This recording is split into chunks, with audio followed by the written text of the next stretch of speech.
The Expanse series, by latest count, will be 9 books, the final 3 being a trilogy to draw the series to its conclusion. But while that has inclined some to suggest the series is 3 trilogies, being 9 volumes after all, it's more that the first 6 are actually 3 duologies instead. It's nothing to quibble over, of course. This is strictly for consideration of structure. The series is ongoing and intended to flow effectively from one novel to the next. But what we saw in the first 2 books was about a conspiracy to utilize the protomolecule. That storyline is now over. The Cabal's power is broken.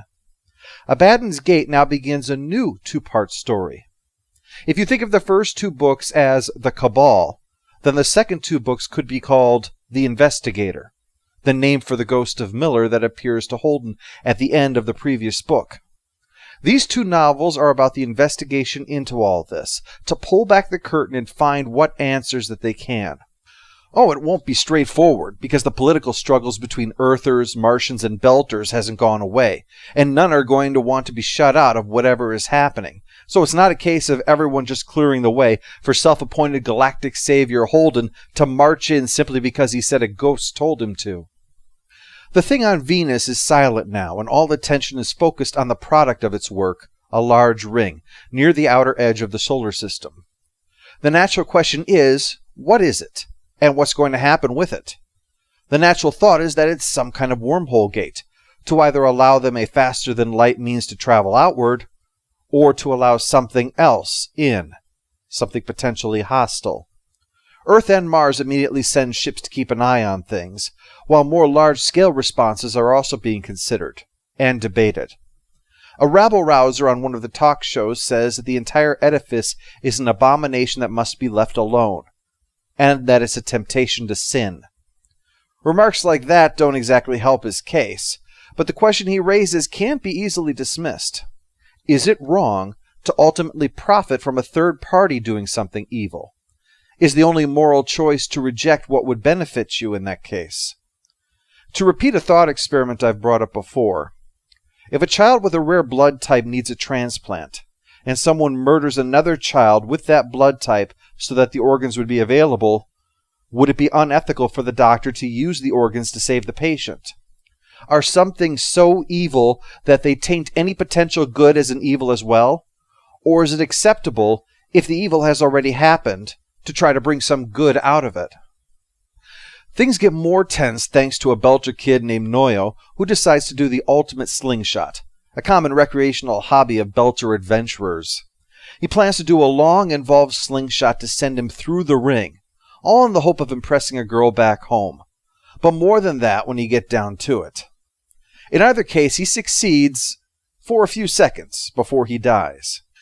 Not from the Martian ships warning that they will fire upon him, but after he has passed through and is killed by sudden deceleration trauma. But after he had already entered, not as he passed through. He didn't hit some field coming through, it was just that, all of a sudden, a strictly enforced speed limit had been put in place, with the magistrates of physics enforcing on pain of death. This has, if anything, further accelerated the need for all 3 of the powers to investigate the ring. The OPA is sending their flagship, the Behemoth, previously known as the Nauvoo. In Caliban's War, it was mentioned that a ship was being built specifically to salvage the generation ship that was running ballistic after it had failed to hit Eros, and now the OPA was claiming it as legitimate salvage, even though the OPA were the ones that launched it in the first place. They've retrofitted it into a big, intimidating warship, even though it was never meant to stand up to battle like Earth warships, never mind the top-of-the-line Martian ships that are out there. But big is often intimidating, and you can attach a lot of weapons to it if you have enough surface area to work with. Ashford, longtime OPA member, is going to be the captain, but Bull, an Earther and one of Fred Johnson's old friends from his military days, is being demoted from the ship's XO to the head of security, to ensure that the bridge crew are all Belters. But Bull is still needed, Fred insists, because he's got experience with military ships and with dealing with other military ships. He's essentially going along to be a toothless babysitter for OPA members that feel that Earthers have no business being out here in their part of the solar system. Michio Pa, the replacement XO, seems to have that attitude. or at least that she has to keep Bull in his place. When he says they need to tap resources for defensive issues, she doesn't want to do it, citing the fact that it didn't fit in with the original plan, and the word of the Earther isn't enough to change her mind.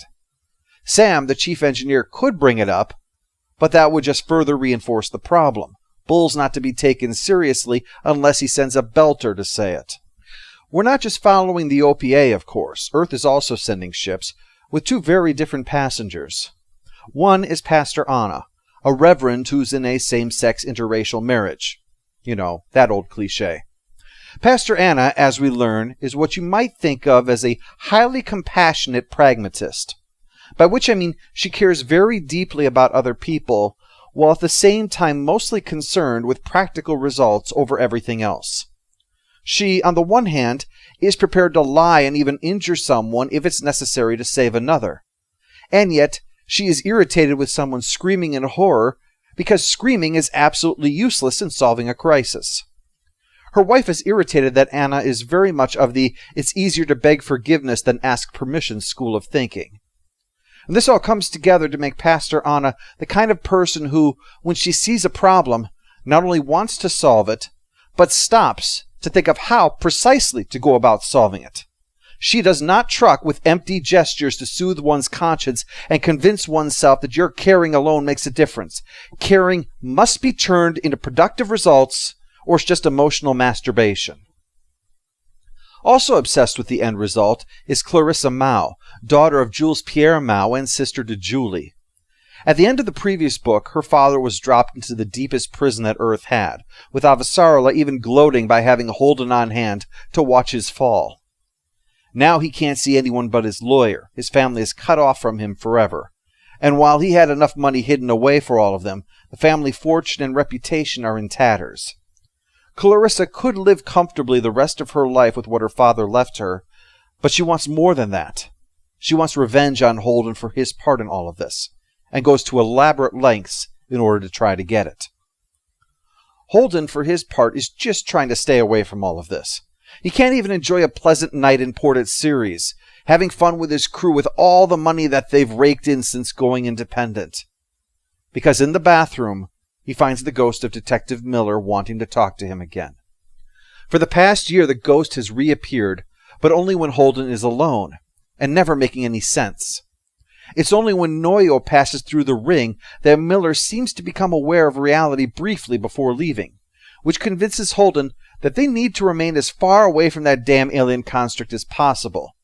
He even takes a job for an obvious black market company to deliver supplies to a distant outpost on Uranus, because at that moment it's as far from the ring as you can get without needing a generation ship.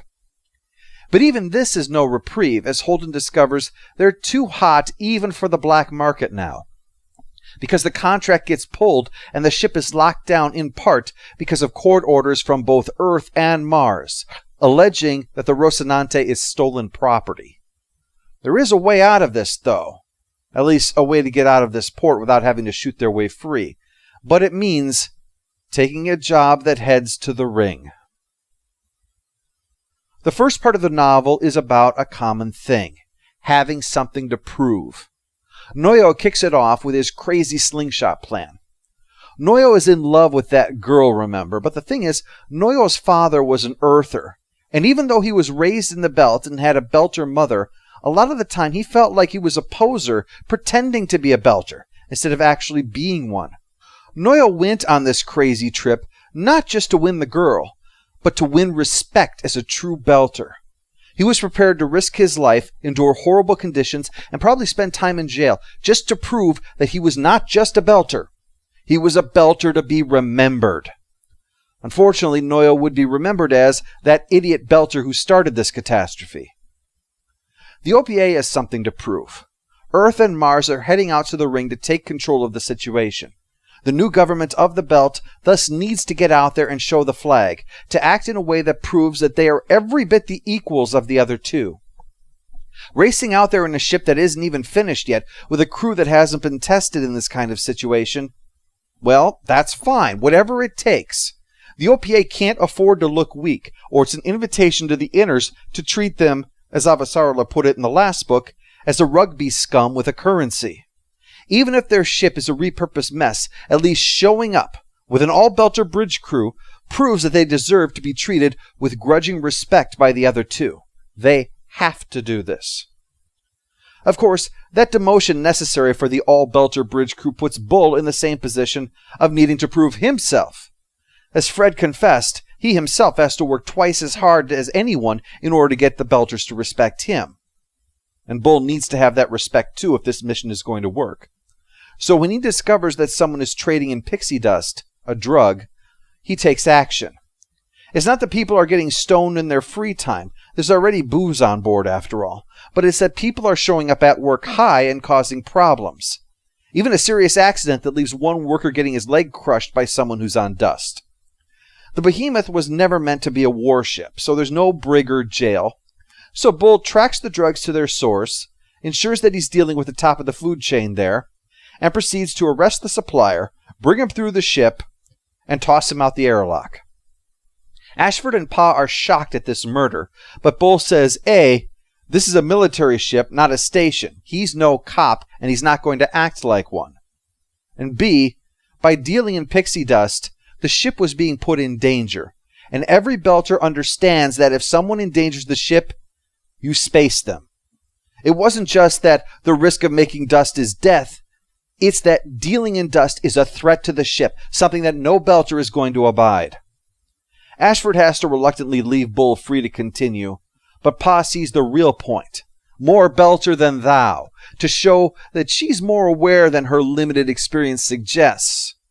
And it does help Bull prove himself to the other Belters. But of course, she wants to keep that Earther in his place. Clarissa is also obviously trying to prove something. She has always lived in her father's shadow, and always treated like he has no respect for her. Holden had destroyed her family, in her mind, and taken her father down.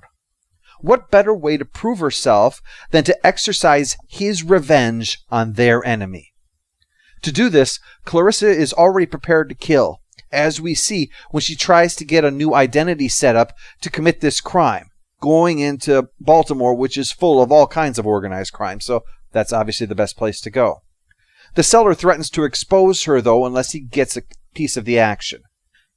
She doesn't kill them with a gun or even a knife, but thanks to special glands surgically inserted in her body, easy when you have a bunch of sociopathic scientists on the payroll, she's able to beat them to death unarmed.